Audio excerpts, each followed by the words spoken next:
Hello বন্ধুরা, কেমন আছো? আশা করি ভালো আছি। Welcome my channel. আজ আমি বিশ্বজিৎ মন্ডল। আজকে রান্না করবো আলু ভাজা। তো আলু ভাজাটা আগে থেকে কেটে রেখেছি। এখানে হচ্ছে 3 রকম কচু আছে, কচু, ছোলা কচু, আলু আর পটল, আর এই যে পেঁয়াজ আর লঙ্কা কেটে রেখেছি, আগে থেকে কাটা হয়ে গেছে। আর কড়াইটা বসাই দিয়েছি, তেল দিব। তেল দিয়েছি, তেল একটু গরম হোক। আমার তেলটা গরম হয়ে গেছে, এখন দিয়ে দেবো কালো জিরা। তারপরে সবজিগুলো দিব। এই যে সবজিগুলো দিব।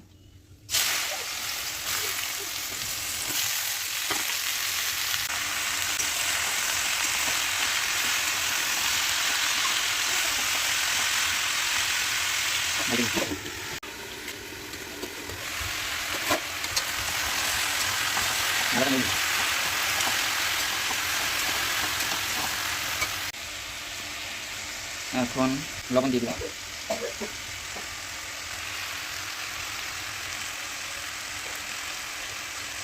হলুদ হলুদ দিয়ে নেড়ে নেব।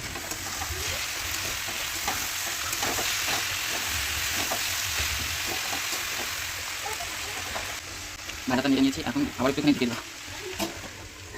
কিছুক্ষণ দেখে রাখবো, ভাজা হবে।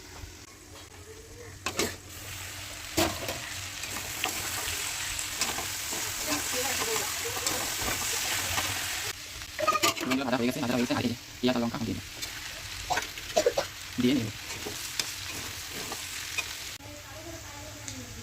ভাজাটা আমার হয়ে গেছে, এখন নামিয়ে দেবো, গ্যাসটা বন্ধ করে দেবো।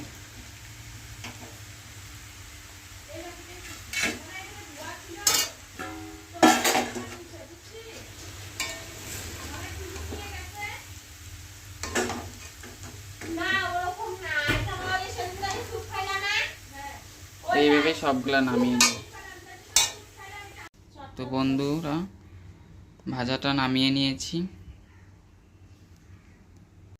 ভাজাটা হয়ে গেছে, আমার ভাজা রান্না হয়ে গেছে। এখন আমি ভিডিওটা এখানে শেষ করছি। ভালো থেকো, আর অবশ্যই তোমরা ট্রাই করতে পারো ভাজাটা। নমস্কার।